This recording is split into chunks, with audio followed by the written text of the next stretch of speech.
Hello students, welcome back to the maths class and today we will start trigonometric standard angles। तो आज हम देखेंगे trigonometry के standard angles क्या होते हैं। आज का लेक्चर स्टार्ट करने के पहले मैं आपको बता देना चाहता हूं कि मैंने ट्रिग्नोमेट्री के लेक्चर 1 एंड लेक्चर 2, ठीक है, इसको हम लोग ट्रिग्नोमेट्री पार्ट 1 ट्रिग्नोमेट्री पार्ट 2 के नाम से मैंने यूट्यूब पे डाल रखा है। यदि आप चाहते हैं कि आगे की ट्रिग्नोमेट्री आपसे अच्छे बने तो लेक्चर 1 और लेक्चर 2 देखिए, देन आप ट्रिग्नोमेट्री का लेक्चर 3 देख रहे हैं तो आपको ज्यादा अच्छा फील होगा कि भाई ट्रिग्नोमेट्री एक्चुअली कैसे कहां से आई है, क्या इसका बेसिक है। ट्रिग्नोमेट्री का बेसिक जानना बहुत जरूरी है आपके लोग के, ठीक है। तो इसीलिए मैं कह रहा हूं कि आप लेक्चर 1 देखें, लेक्चर 2 देखें, देन आप ट्रिग्नोमेट्री का लेक्चर 3 देखते हैं तो आपको बहुत आसानी होगी ट्रिग्नोमेट्री समझने में, ठीक है ना। आप स्टेप बाय स्टेप जाएं और मैं आपको कहना चाहता हूं कि आप इस ट्रिग्नोमेट्री के नोट्स भी बनाएं। क्यों? क्योंकि आपके बोर्ड के लिए तो काम का ही है, लेकिन इसमें हम लोग कुछ बातें ऐसी भी बताते हैं जो कॉम्पिटिटिव एग्जाम्स के लिए भी बहुत बेनिफिशियल होती है, ठीक है। तो हम लोग ये कहना चाहते हैं कि आप अपनी प्रॉपर नोट्स बनाएं, उसमें हर चीज को नोट करें, ठीक है। यहाँ पर हम लोग जो है पूरा कंटेंट आपको लिखा पाना ये तो मुश्किल होता है, लेकिन कुछ चीजें जो हम लोग बोलते हैं जो आपके बहुत काम की होती है, तो ड्यूरिंग द लेक्चर्स आप उसको नोट करें, ठीक है। चलिए, तो आज हम लोग स्टार्ट करते हैं ट्रिग्नोमेट्रिक स्टैंडर्ड एंगल्स। तो स्टैंडर्ड एंगल्स में हम लोग 0 degree, 30 degree, 45 degree, 60 degree, 90 degree वगैरह कंसीडर करते हैं, ठीक है, जिनके हम लोग आसानी से वैल्यूज फाइंड आउट कर सकते हैं। उनको हम लोग स्टैंडर्ड एंगल्स का नाम देते हैं, ठीक है। जैसे 10 डिग्री, 12 डिग्री, 18 डिग्री, या फिर आप कह लें 32 डिग्री, ये जो एंगल्स होते हैं 40 डिग्री, है ना, ये सब एंगल्स क्या होते हैं, स्टैंडर्ड एंगल्स में नहीं आते हैं, ठीक है। तो जैसे आप 0 डिग्री देख रहे हैं, 60 डिग्री, 30 डिग्री, 45 डिग्री, 90 डिग्री, ये सब आपके स्टैंडर्ड एंगल्स में आते हैं, जिनको हम इजीली फाइंड आउट कर सकते हैं, ठीक। चलिए, तो हम देखते हैं सबसे पहले कि इन दो स्टैंडर्ड एंगल्स के बारे में। 30 डिग्री और 60 डिग्री की चर्चा चल रही है हम लोग की, 30 डिग्री एंड 60 डिग्री के बारे में। यहाँ क्या लिखा हुआ है आप समझते हैं इस बात को अपन लोग। Trigonometric ratio of 30 degree and 60 degree, यानी 30 डिग्री, जैसे हमने थीटा के साथ साइन को यूज किया था तो साइन थीटा बोला था, हमने कॉस थीटा को उसको थीटा के साथ यूज किया था कॉस को, तो कॉस थीटा बोला था। तो वैसे ही सर यदि हम 30 के साथ यूज करेंगे साइन को तो क्या साइन 30 बोलेंगे, मतलब हाँ साइन 30 कहेंगे हम लोग, ठीक है। जैसे मतलब हम लोग साइन थीटा बोलते तो आज थीटा के प्लेस पे कितना रखा हुआ है, 30 डिग्री रखा हुआ है, तो हम कहेंगे कि यहाँ पर साइन थीटा यदि आपको लिखना है तो हम इस बात को ऐसे लिखेंगे, कैसे लिखेंगे, साइन 30 लिखेंगे, ठीक है। यहां तक क्लियर है आपको। चलिए, तो हम एक्चुअली कैसे साइन 30 डिग्री, कैसे साइन 60 डिग्री, या कैसे cos 30 degree, cos 60 degree find out कर सकते हैं। तो चलिए हम आपको लेकर के चलते हैं उसी तरफ में, कैसे हम लोग उसको फाइंड आउट कर सकते हैं, ठीक है। चलिए, तो उसके लिए मुझे एक ट्राइंगल की जरूरत होगी जिसमें 30 डिग्री और 60 डिग्री में दोनों फॉर्म कर सकता हूं, ठीक है। चलिए, तो ये आपके पास में एक इक्विलेटरल ट्राइंगल आ गया। जब भी आपको 30 डिग्री और 60 डिग्री वैल्यूज के पास में जाना हो, प्रूफ करना हो इस बात का कि साइन 30 60 डिग्री कितना होता है, एग्जैक्ट वैल्यू निकालनी हो आपको, तो हम इक्विलेटरल ट्राइंगल बनाएंगे। क्या बनाएंगे बोलो, एक इक्विलेटरल ट्राइंगल। तो इसको मैंने इस इक्विलेटरल ट्राइंगल को नाम दे दिया ए, बी एंड सी, ठीक है। और इक्विलेटरल है तो ऑब्वियस है इसकी हर साइड जो है इक्वल होगी, उस इक्वल लेंथ को मैंने स्मॉल ए कह दिया, ठीक है। अब मुझे क्या काम करना है, तो ऑब्वियस अब ये आपको क्लियर हो गया होगा कि भाई इसके ऑल एंगल 60 डिग्री है, क्योंकि इक्विलेटरल ट्राइंगल, और इक्विलेटरल ट्राइंगल में ऑल एंगल्स कितने डिग्री के होते हैं, 60 डिग्री के होते हैं, ठीक है। इस कंसेप्ट को समझने के लिए आपको लेक्चर 1 एंड 2 जरूर देखना पड़ेगा, ठीक है। चलिए, तो अब क्या काम करते हैं सुनिए। अब यहां से मैं एक परपेंडिकुलर ड्रॉ कर रहा हूं, क्योंकि मेरे पास ट्रिग्नोमेट्रिक रेशियोज तो हम लोग राइट एंगल ट्राइंगल के लिए यूज करते हैं, ठीक है। तो यहाँ पर राइट एंगल ट्राइंगल तो नजर नहीं आ रहा है आपको, इसलिए हम लोग यहां से एक परपेंडिकुलर ड्रॉ करके हम लोग राइट एंगल ट्राइंगल की बात करेंगे, ठीक है। ये क्या आपका परपेंडिकुलर आ गया, इस परपेंडिकुलर को मैंने नाम दे दिया एडी, ठीक है।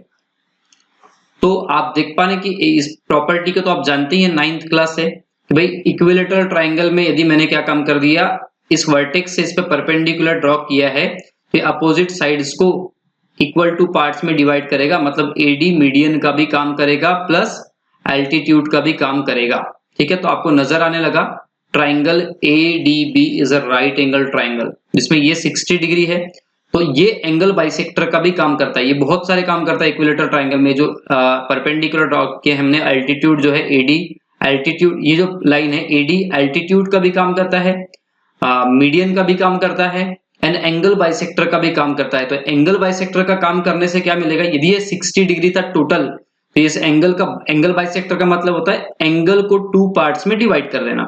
तो ये कितना हो गया बोलो, 30 डिग्री, और इधर वाला पार्ट कितना हो गया, 30 डिग्री। इसमें कोई डाउट आपको होना नहीं चाहिए, ठीक है। तो हम लोग अब देखते हैं कि कैसे। तो सर साइन 30 या साइन थीटा के लिए परपेंडिकुलर चाहिए, बेस चाहिए, हाइपोटेनस चाहिए। तो मैंने कहा इस राइट एंगल ट्राइंगल में सर एक ही साइड नजर आ रही है मुझे, तो मैंने कहा पूरी कंप्लीट साइड कितनी थी, वो थी आपकी ए। तो ये 2 इक्वल पार्ट्स में डिवाइड हो गई ये साइड, तो इसका लेंथ हो गया a/2। कितना हो गया, सॉरी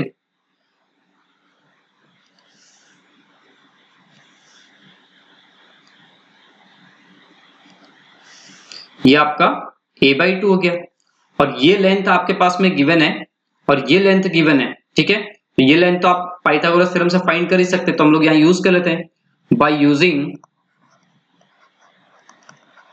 पाइथागोरस थ्योरम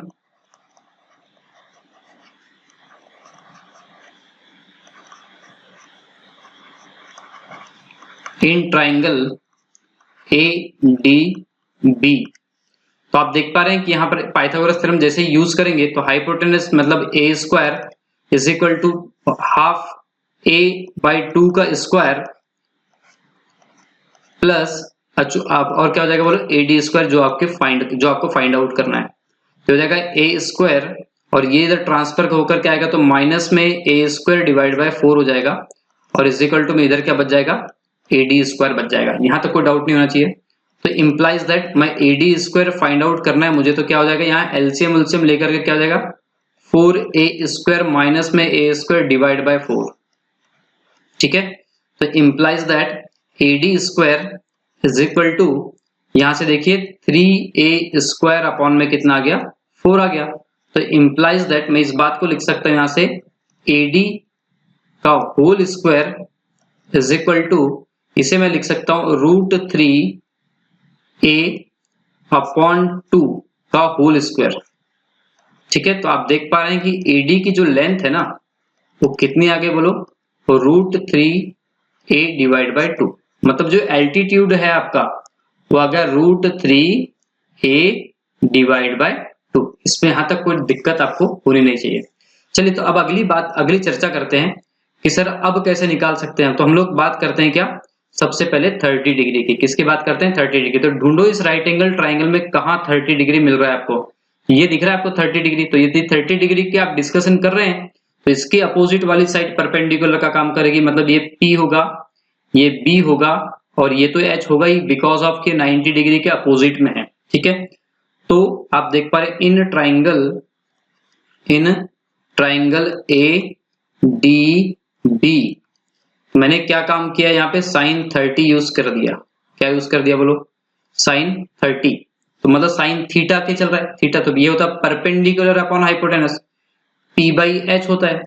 तो आज के दिन P कितना है बोलो, a/2, और हाइपोटेनस कितना है, a है। तो देख पा रहे हैं आप a से a कैंसिल आउट हो गया, तो आपके पास फाइनली कितना बच गया, ऊपर में 1/2 और नीचे में 1, इसको कैलकुलेट किया तो फाइनली कितना आ गया, 1/2। अच्छा, मतलब मैंने sin 30 सर किधर भी दिखेगा आपको, हाँ जिधर भी आपको sin 30 दिखेगा उधर आपको 1/2 रखना है, ठीक है।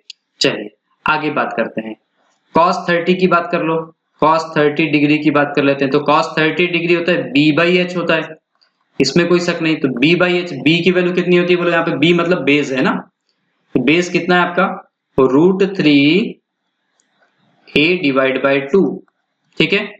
और हाइपोटेनस कितना है, a है। इसको कैलकुलेट किया तो a से कैंसिल होकर के फाइनली मुझे मिला √3 डिवाइड बाय 2, ठीक है। तो cos 30 सर जिधर भी दिखेगा तो उधर अपने को √3/2, हाँ हमेशा जिधर आपको cos 30 दिखेगा वहां पर आपको √3/2 रख करके कैलकुलेट करना है।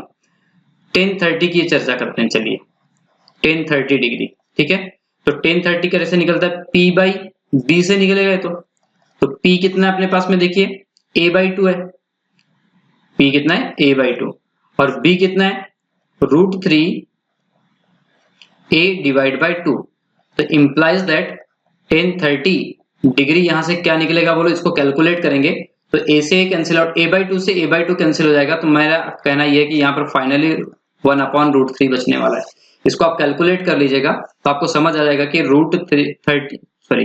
tan 30 डिग्री जो है 1/√3 के बराबर होगा। ठीक है, अब यदि आपको क्या निकालना है, cosec 30 निकालना है, तो अब इसका इनवर्स कर दीजिए। यहां से cosec 30 क्या निकल करके आ जाएगा बोलिए, cosec 30 डिग्री आपको क्या निकल करके आ जाएगा, 1/2 का इनवर्स क्या होगा, 2 होगा।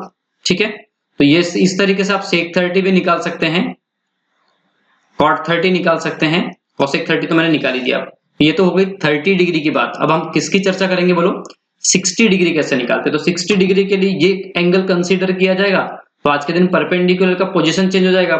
अब अपना परपेंडिकुलर क्या कहलाएगा बोलो, परपेंडिकुलर 60 डिग्री के लिए परपेंडिकुलर ये हो जाएगा, और बेस कितना हो जाएगा अपना, ये वाला बेस हो जाएगा। हाइपोटेनस की पोजीशन चेंज नहीं होगी। तो हम लोग यहाँ किसके बारे में डिस्कस कर रहे हैं, हम लोग डिस्कस कर रहे हैं फॉर 60 डिग्री, फॉर 60 डिग्री। ठीक है, तो यहां पर हम लोग निकालने चले गए क्या, साइन 60 डिग्री। क्या निकालने चले गए, साइन 60 डिग्री निकालने चले गए। ये तो भाई इसका यूनिवर्सल ट्रूथ है कि p/h होता है। ठीक है ना, साइन तो p/h होता ही है, 60 डिग्री यूज किया तो अब सोचो यहाँ पे p क्या है, ये है आपका, तो p मतलब √3 a डिवाइड बाय 2 और हाइपोटेनस मतलब a। ठीक है, a से a कैंसिल आउट हो गया, तो आपको फाइनली कितना बचा, √3 डिवाइड बाय 2। इसका मतलब ये हो गया कि जिधर भी आपको साइन 60 डिग्री दिखा उधर में आपको क्या रखना है, √3/2 रखना है। चलिए cos 60 डिग्री की बात करते हैं, अब इसकी बात करते हैं cos 60 डिग्री। cos 60 डिग्री होता है cos 60 डिग्री, cos क्या होता है b/h। तो cos 60 b का वैल्यू कितना है बोलो यहाँ पे a/2, एंड h का वैल्यू a ने a को उड़ा दिया तो कितना बचा, a/2 बच गया। यहां तो कोई डाउट नहीं होना चाहिए आपको। नेक्स्ट है आपका tan 60 डिग्री। tan 60 डिग्री निकालना है तो tan 60 के लिए होता है p/b।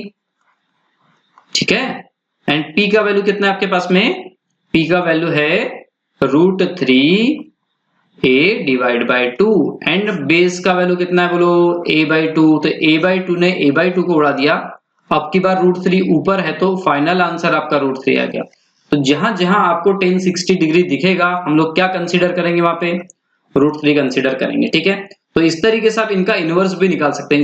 इसका इनवर्स क्या हो जाएगा बोलो, cosec 60 डिग्री का आंसर क्या हो जाएगा, 2/√3 हो जाएगा। sec 60 डिग्री का आंसर 2/1 दैट इज 2 हो जाएगा।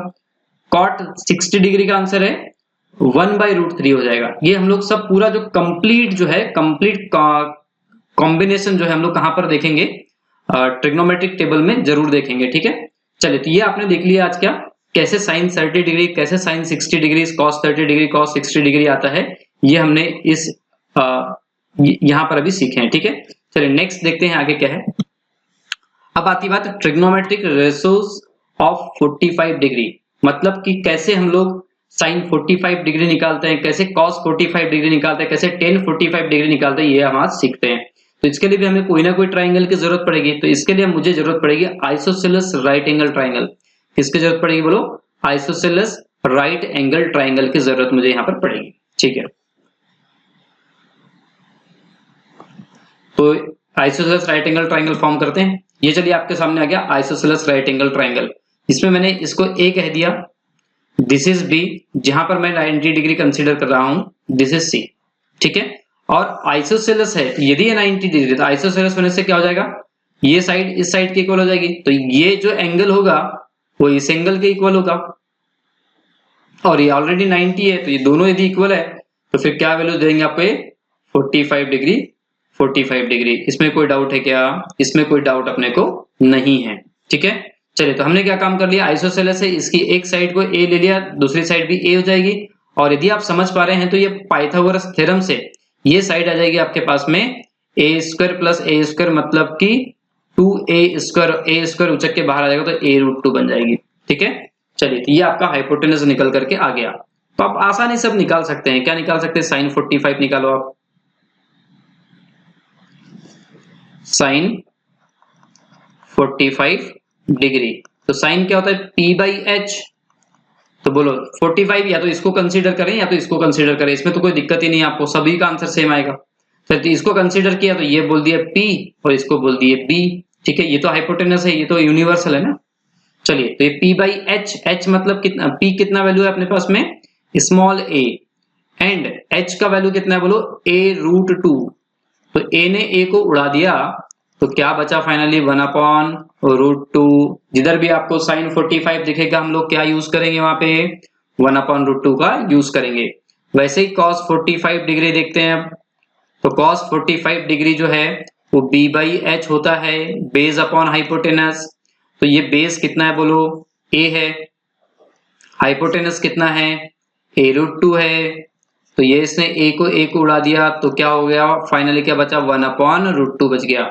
मतलब अच्छा सर sin 45 डिग्री और cos 45 डिग्री का वैल्यू सेम होती है, हाँ होती है ना, उसमें कोई दिक्कत नहीं। फिर नेक्स्ट की बात आती है cos 1045 डिग्री, इसकी बात आती है 1045 की डिग्री। तो यार 1045 को आप ऐसा भी लिख सकते हो या ऐसे लिख दो P by H से निकालो, क्या दिक्कत है, P by H से निकालें तो P by H sir P तो कितना सर A है, नहीं P by H से नहीं, सॉरी यार P by B से, P by B से निकलेगा बेटे ना। ये थोड़ा ऐसे चमत्कार हो जाते हैं कभी कभार, ऐसे कोई दिक्कत नहीं है। P by B, तो P भी A है और B भी A है, ठीक है, लेंथ A है। ये कितना हो जाएगा, कैंसिल होकर के 1 हो गया, ठीक है। यहां से आप देख पा रहे हैं तो cosec 45 डिग्री कितना निकल रहा है बोलो √2 डिवाइड बाय 1 दैट इज √2। यहां से sec 45 कितना निकल जाएगा, sec 45 degree is equal to √2 by 1 that is √2। तो यहां से जो 1045 डिग्री है वो कितना निकल जाएगा बोलो 1 निकल गया। यहां तक कोई आपको दिक्कत नहीं होती। आज हमने सीखा क्या, sin 30 डिग्री 60 डिग्री और 45 डिग्री की वैल्यूज हम लोग कैसे निकालते हैं। अब काफी बच्चे कंफ्यूज होते हैं कि सर 0 डिग्री और 90 डिग्री कैसे निकालते हैं, ये बताइए आप। तो हम उसके बारे में भी आज डिस्कस करने वाले कि 0 डिग्री और 90 डिग्री को कैसे निकाला जाता है, ठीक है। चलिए आते हैं, इसको समझने के लिए थोड़ा सा जिगरा चाहिए अपने को। जिगरा मतलब कि हमको थोड़ा सा नॉलेज चाहिए और एकदम धीरज चाहिए, समझने के लिए धीरज चाहिए ना, बड़े आराम से समझेंगे इस बात को हम लोग। चलिए तो इसके लिए मुझे कार्टेशियन सिस्टम की जरूरत पड़ती है। मैं कार्टेशियन सिस्टम को बुलाता हूं और उस कार्टेशियन सिस्टम में मुझे 1 सेंटीमीटर या 1 यूनिट का, 1 सेंटीमीटर नहीं 1 यूनिट का सर्कल चाहिए होता है। क्या चाहिए होता है, 1 यूनिट का सर्कल। तो चलिए उस पूरे कॉम्बिनेशन को मैं आपके सामने रख रहा हूं। ये आपका कॉम्बिनेशन पूरा कंप्लीट तरीके से आ गया। ये आपका कार्टेशियन सिस्टम है जिसमें 1 यूनिट का मैंने क्या कह दिया है, सर्कल कह दिया है, ठीक है। तो ये आपने ओरिजिन है जिसको मैंने पॉइंट O दे दिया, ठीक है। इसकी रेडियस मैंने 1 ले रखी है। इसकी रेडियस यदि 1 ले रखी है तो ऑब्वियस है कि यहाँ जो पॉइंट बनेगा ये क्या हो जाएगा आपका 1,0 होगा। क्यों, क्योंकि यहां तक की जो लेंथ होगी आपकी 1 होगी, बिकॉज ये सेंटर होगा इसका, ये यहां तक ओ ये रेडियस का काम करेगी और ये हमने क्या किया है 1 यूनिट रेडियस का सर्कल ड्रॉ किया है, ठीक है। तो 1,0 इसके क्या होंगे, कोऑर्डिनेट्स होंगे, ठीक है। वैसे ही यहाँ पर जो कोऑर्डिनेट्स होंगे, इस पॉइंट को मैं B कह देता हूं। यहाँ पर कोऑर्डिनेट क्या होंगे 0,1 होंगे, क्या होंगे 0,1, ठीक है। मैंने क्या काम किया, यहाँ पर एक पॉइंट कंसीडर किया, यहाँ पर एक पॉइंट P A कंसीडर किया। ये पॉइंट कुछ देर के लिए यहाँ पर दिख रहा है आपको। तो यहाँ पर इसके जो कोऑर्डिनेट्स हैं, इस पॉइंट पर कोऑर्डिनेट्स मैं इसके मान लेता हूं, इसको मैंने P मान लिया और इसके कोऑर्डिनेट x, y कह दिया। इस बात को क्लियर करते हैं आप। यहाँ पर क्या चाहिए, यहाँ पर क्या है, ये P की पोजीशन चेंज हो गई तो ऑब्वियसली इसके कोऑर्डिनेट्स चेंज हो जाएंगे। और मुझे नहीं पता कि ये कितने लेंथ है, वर्टिकल कितनी लेंथ है, हॉरिजॉन्टल कितनी लेंथ है, तो मैंने एक्स वाई कंसीडर कर दिया, ठीक है। अब मुझे क्या काम करना है, इस पॉइंट P से, यहाँ तो आपको दिख रहा है कि भाई ये तो रेडियस है, OP इज आल्सो रेडियस, ठीक है। यहां से मैंने क्या काम किया, एक परपेंडिकुलर ड्रॉ कर दिया।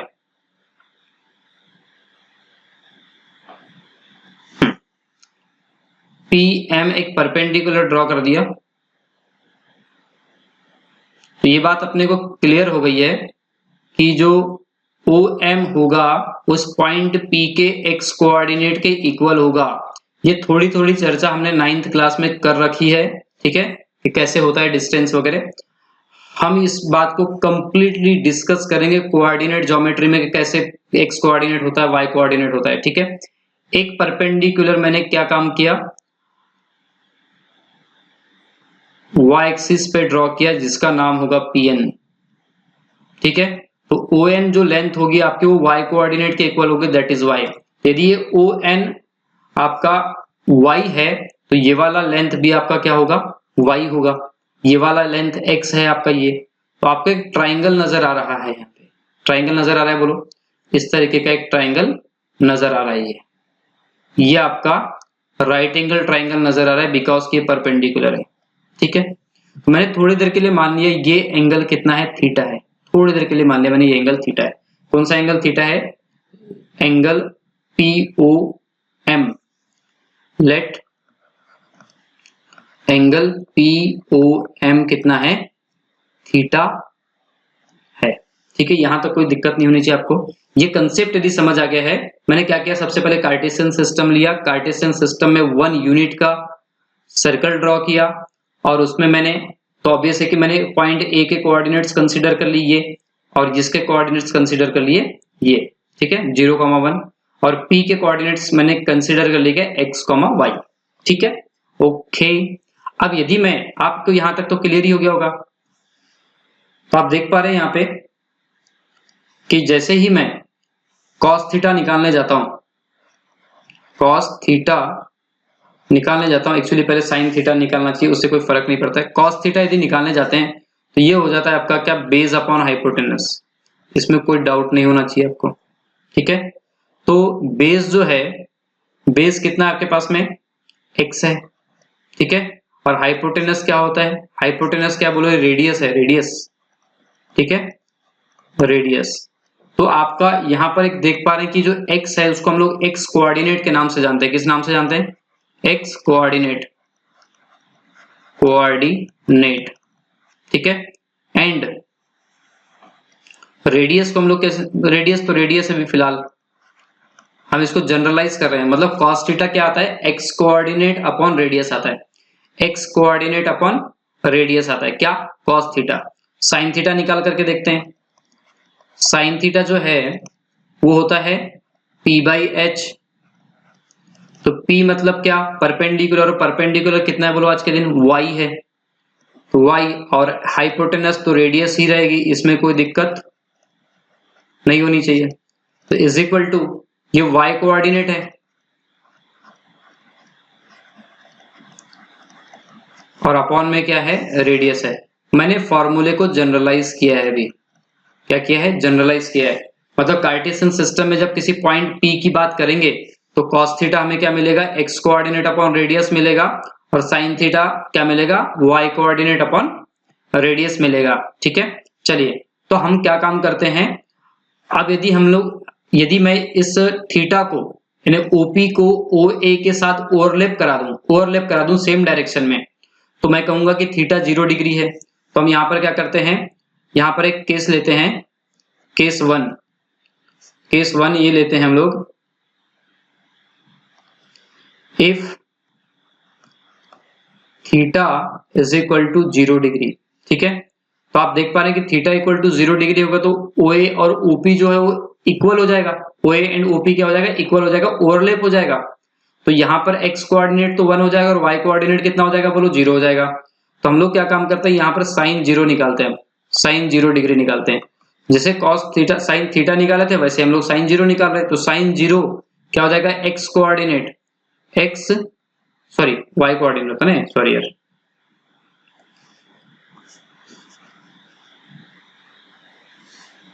ये क्या होता है आपका,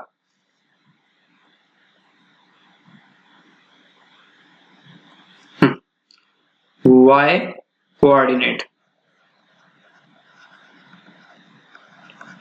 ठीक है। चलिए, और नीचे क्या होता है भाई, रेडियस, है ना। तो इंप्लाइज दैट, तो अब मुझे बताओ कि साइन 0 डिग्री की जब चर्चा चल रही है तो ये जो कोऑर्डिनेट है पॉइंट P और A कोइंसाइड हो जाएंगे, तो A के कोऑर्डिनेट क्या है, 1,0। तो मुझे बताओ कि इसका y कोऑर्डिनेट क्या है, implies that sine 0 degree is equal to y coordinate कितना है, 0 और रेडियस कितनी है अपने पास में इस कंडीशन में 1, तो इसलिए फाइनल आंसर कितना आ गया 0 आ गया। तो इसलिए साइन 0 डिग्री 0 होता है। यहां से आपको क्लियर हो गया होगा। वैसे हम कॉस 0 डिग्री निकालने जाएं, कॉस 0 डिग्री निकालने जाते हैं तो ये होता है एक्स कोऑर्डिनेट अपॉन रेडियस। ये फॉर्मूला देखिए जनरलाइज किया मैंने, इसीलिए जनरलाइज करके बताया मैंने आपको सबसे पहले, रेडियस। ठीक है, तो मैं कह सकता हूं कि cos 0 डिग्री जो है एक्स कोऑर्डिनेट मतलब यहाँ पे कितना है बोलिए, 0 डिग्री की बात चल रही है अभी। एक्स कोऑर्डिनेट कितना है 1 और रेडियस कितनी है 1, तो ये पूरा सिंप्लीफाई होकर के 1 आता है। तो cos 0 डिग्री जहां पर भी दिखेगा हमको क्या यूज करना है, 1 यूज करना है, और साइन 0 डिग्री जहां पर भी दिखेगा मुझे क्या करना है, 0 यूज करना है। ठीक है, वैसे किसी ने बोला सर tan 0 डिग्री निकाल करके दिखाओ आप, तो भाई tan 0 डिग्री निकाल करके दिखाते हैं। तो tan 0 डिग्री के लिए मुझे क्या काम करना पड़ेगा बोलो, sine 0 degree upon cos 0 degree ये कर सकते हैं अपन, और साइन 0 डिग्री कितना होता है 0, और cos 0 डिग्री 1 होता है, तो 0 अपॉन 1 तो कितना होता है 0 होता है। इसलिए tan 0 डिग्री का भी वैल्यू हम लोग क्या करते हैं 0 कंसीडर करते हैं। ये क्लियर हो गया आपको? ठीक है, अब मैं बात करता हूं किसकी, 90 डिग्री की, कि 90 डिग्री के बारे में क्या डिस्कस। तो केस 2 लेकर के चलते हैं हम लोग। केस 2 में जो ओपी है वो किसके कोइंसाइड हो चुकी है, ओबी के कोइंसाइड हो चुकी है, और तो अभी तब फिर ये जो थीटा है वो कितना हो जाएगा 90 डिग्री हो जाएगा। तो केस 2 में क्या बोलेंगे, if theta is equal to 90 degree, क्या बोलेंगे, theta is equal to 90 degree. तो हम लोग क्या निकालने जाएंगे, फिर वही साइन 90 डिग्री निकालने जाते हैं। तो साइन 90 डिग्री क्या होता है, वाई कोऑर्डिनेट अपॉन रेडियस। ठीक है, तो implies that sine 90 degree is equal to Y coordinate, मतलब कौन, वाई कोऑर्डिनेट 1 होता है, और रेडियस तो आपके पास 1 है ही सर्कल की, तो फाइनल होकर के इतना गया 1 आ गया। इस तरीके से साइन 90 जहां पर भी आपको दिखेगा वहां पे हमको 1 यूज करना है। ठीक है, इसी की बात कर लेते हैं cos 90 डिग्री की। किसकी बात करते हैं, cos 90 डिग्री के। तो भाई cos क्या होता है, y कोऑर्डिनेट, सॉरी यार, x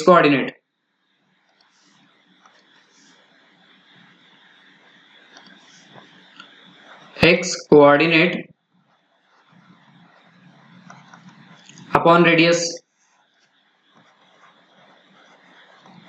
ठीक है, तो आप देख पा रहे हैं कि cos 90 डिग्री जो है वो कितना दिख रहा है, एक्स कोऑर्डिनेट कितना है बोलो, यहाँ पे एक्स कोऑर्डिनेट 0 है और डिवाइड बाय 1, रेडियस 1 है, ये कितना हो गया 0 हो गया। तो cos 90 डिग्री आपको पता ही होगा 0 डिग्री होता है। अब यहां पर आपने tan 90 निकालना है, यदि tan 90 डिग्री यदि आपको निकालना है तो क्या करेंगे आप, फिर से sin 90 डिग्री अपॉन में क्या काम कर देंगे, cos 90 डिग्री कर देंगे। ये कितना मिल जाएगा बोलो, sin 90 कितना होता है 1 और cos 90 कितना होता है 0, और 1 अपॉन 0 तो आपने पढ़ ही रखा है, ये नॉट डिफाइंड होता है, क्या होता है नॉट डिफाइंड। ठीक है, ये और इसको हम लोग जनरली इस बात से रिप्रेजेंट करते हैं।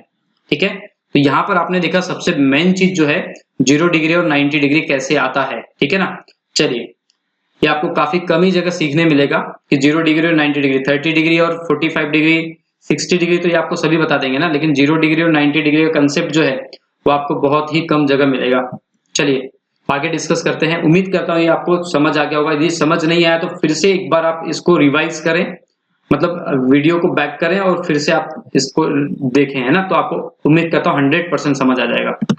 चलिए नेक्स्ट बात करते हैं ट्रिग्नोमेट्रिक टेबल। तो जो हमने अभी 30 degree 60 degree 45 degree 0 degree 90 degree की जो वैल्यूज देखी उसको हमने पूरा अरेंज किया हुआ है एक टेबल में, उसको हम लोग ट्रिग्नोमेट्रिक टेबल के नाम से जानते हैं। तो ये दिख रहा होगा आपको, ट्रिग्नोमेट्रिक टेबल आपके सामने है। तो थीटा इधर एंगल जो है इधर हॉरिजॉन्टली रिप्रेजेंट किया गया है, ठीक है, और जो रेशोज हैं वो आपका वर्टिकल रिप्रेजेंट किया गया है। ठीक है, तो साइन 0 डिग्री, थीटा के प्लेस पे 0 रखा तो क्या आएगा आंसर 0, मतलब साइन 0 डिग्री, साइन 0 डिग्री क्या आ रहा है 0, साइन 0 डिग्री 0 आ रहा है। ठीक है, अभी आप खुद बताया मैंने प्रूफ करके। साइन 30 डिग्री 1/2 होता है, हमने प्रूफ कर चुके हैं। साइन 45 डिग्री 1/√2 होता है, प्रूफ कर चुके हैं। साइन 60 डिग्री 1/√3 रूट 3/2 होता है, हम प्रूफ कर चुके हैं। साइन 90 डिग्री 1 होता है, जस्ट अभी थोड़ी देर पहले ही प्रूफ किए हैं। तो वैसे ही हम लोग जैसे ही रिलेशन मैंने कॉस इसके साथ में दिया वैसे ही कॉस के साथ में रिलेशन बनेगा, ठीक है। और हम लोग फिर इनकी पूरी वैल्यूज कंसीडर कर सकते हैं, ठीक है ना। तो ये देख पा रहे हैं कि साइन थीटा ऐसे, कॉस थीटा वैसे, टेन थीटा। कॉट थीटा का वैल्यू देखिए, कॉट थीटा के लिए क्या करना पड़ेगा, कॉस अपॉन साइन करना होगा। तो कॉस अपॉन साइन मतलब कि 1/0, तो नॉट डिफाइन आता। तो ये ट्रिग्नोमेट्रिक टेबल आपको याद होनी चाहिए, ये ट्रिग्नोमेट्रिक टेबल आपको याद होनी चाहिए। आपने यदि सुनिए, मैं सबसे आसान तरीका बताता हूं इसको याद करने का। यदि आपने क्या काम किया है, ये पहली लाइन यदि याद रखी है, यदि पहली लाइन याद रखी है आपने, तो आप 100% पूरा ट्रिग्नोमेट्रिक टेबल याद रख सकते हैं। देखिए साइन 0 डिग्री 0 होता है, साइन 30 डिग्री 1/2 होता है, साइन 45 डिग्री 1/√2 होता है, और साइन 60 डिग्री √3/2 होता है, और साइन 90 डिग्री 1 होता है। यहां तक तो आपको क्लियर है। आप कॉस के लिए क्या काम कर दीजिए, इस टेबल को उल्टा लिख दीजिए बस। देखिए 1 लिखो, फिर लिखो √3/2, फिर लिखो 1/√2, फिर लिखो 1/2 और फिर लिखो 0। और यदि सर टेन की फाइंड करना है तो टेन के लिए क्या होता है, टेन को पता ही भाई आपको, tan theta is equal to होता है साइन थीटा अपॉन में कॉस थीटा।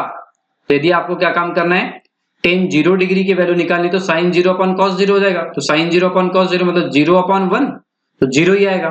तो इस तरीके से आप यदि टेन 30 डिग्री निकालना है तो साइन 30 डिग्री में कॉस 30 डिग्री को डिवाइड कर दीजिए, तो आप 100% टेन 30 निकाल सकते हैं, ठीक है। तो इस तरीके से आप डिवाइड वगैरह करके हर किसी ड्रेसेस का आप लोग वैल्यूज निकाल सकते हैं, ठीक है। तो ज्यादा अच्छा होगा कि इन पे क्वेश्चंस करके आप प्रैक्टिस करें, तो ये आपको याद होगा। अदरवाइज आपसे रटने से याद नहीं होगा बेटे ना, रटने के लिए तो मैं बिल्कुल मना करूंगा। आप मैथमेटिक्स में जितनी जाए प्रैक्टिस करिए, वो ज्यादा आपके लिए बेनिफिशियल है। मैथमेटिक्स का दूसरा ही नाम है कि प्रैक्टिस। किसी ने पूछा, यदि मुझसे कोई पूछता है कि सर मैथमेटिक्स की प्रिपरेशन करें कैसे, तो हम कहते हैं भाई प्रैक्टिस, बस काम खत्म, ठीक है। चलिए तो आगे देखते हैं कि आगे क्या है।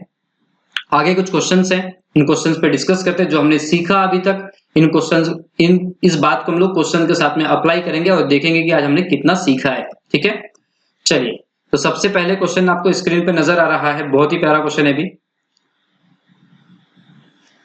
It's given that cos a minus b is equal to cos a cos b plus sin a sin b, then find the value of cos 15 degree.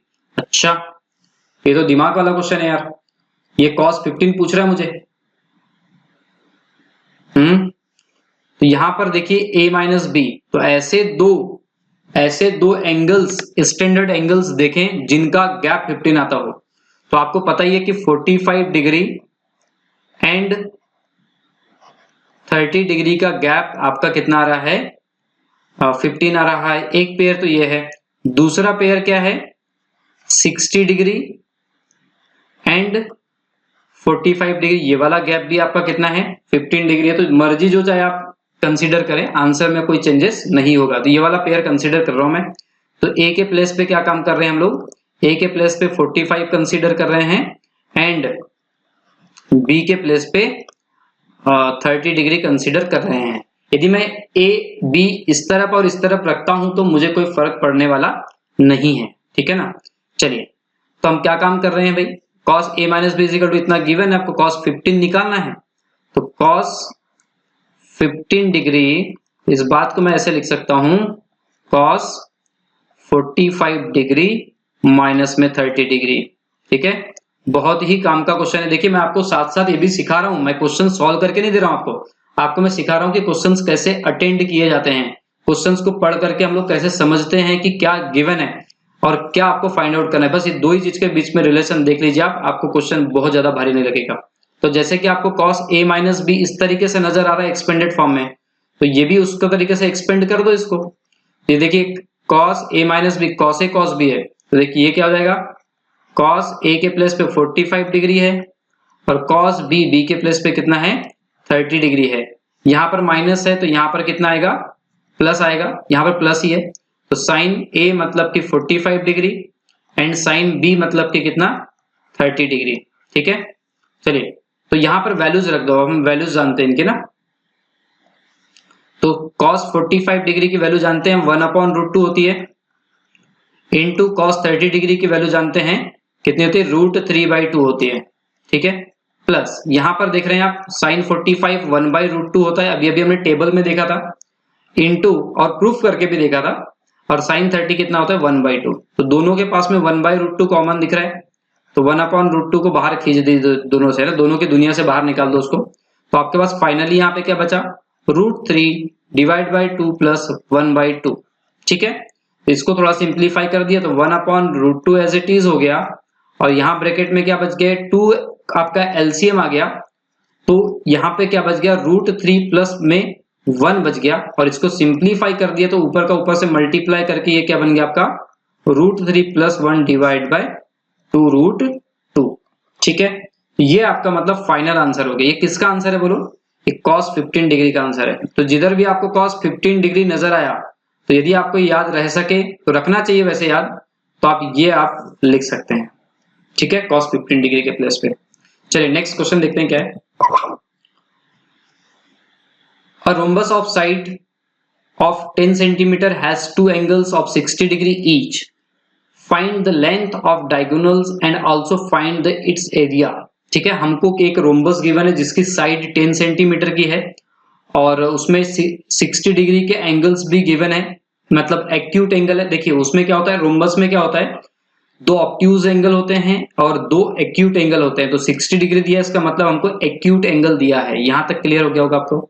तो हमको डायगोनल्स के लेंथ भी फाइंड करने हैं एंड डायगोनल उस rhombus का area भी आपको फाइंड आउट करना है। ठीक है, तो हमको सबसे पहले क्या करना चाहिए, अब रोम्बस तैयार करना चाहिए। तो चलिए आपके सामने एक रोम्बस आ गया, इसको नाम दे दिया मैंने A B C and D.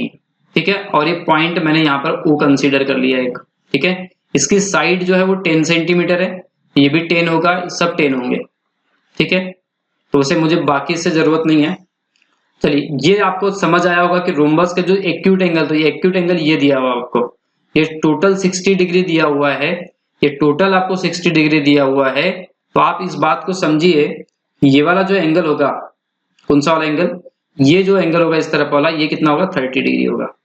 ठीक है, हमको लेंथ ऑफ डायगोनल निकालना है। चलिए ये आपका 90 डिग्री है। यदि आपको इन्फॉर्मेशन में ये पता होना चाहिए कि जो रोम्बस के डायगोनल्स होते हैं वो 90 डिग्री पर इंटरसेक्ट करते हैं। तो यहाँ राइट एंगल ट्राइंगल की फील आने लगी, और राइट एंगल ट्राइंगल में हमको क्या दिया है, एक एंगल पता है और एक साइड पता है, तो हम इसकी पूरी दुनिया के बारे में पता कर सकते हैं। ठीक है, पाइथागोरस थ्योरम में क्या होता है कि 2 साइड्स गिवन होती है, तो थर्ड साइड हम लोग फाइंड करते हैं, और वहां पर एंगल्स का कोई रिलेशन नहीं होता है। और ट्रिग्नोमेट्रिक रेशियोज का यूज करते समय हमको राइट एंगल ट्राइंगल में एक एंगल चाहिए एंड एक साइड चाहिए, तो हम पूरी दुनिया फाइंड कर सकते हैं उस ट्राइंगल के साइड साथ में। ठीक है, तो सबसे पहले इसमें गिवन क्या है भाई, आपको given that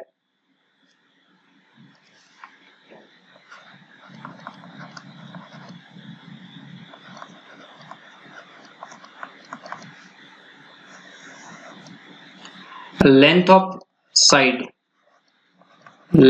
of side of rhombus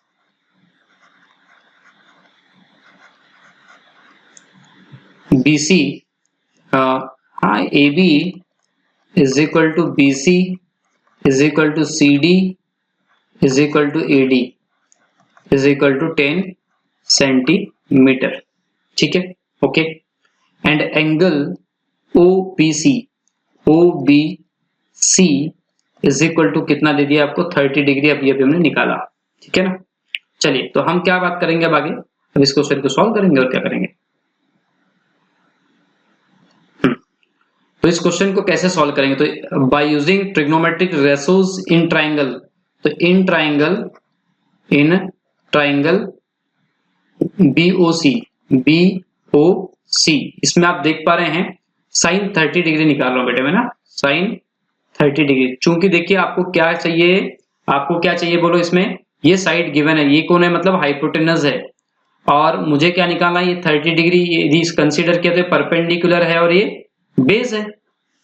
ठीक है, तो आप परपेंडिकुलर निकाल दीजिए, इसका डबल कर देंगे तो ये डायगोनल आ जाएगा, और ये बेस है तो बेस का डबल कर देंगे तो ये डायगोनल आ जाएगा। ठीक है, दोनों डायगोनल्स आ जाएंगे तो कोई दिक्कत ही नहीं फिर तो।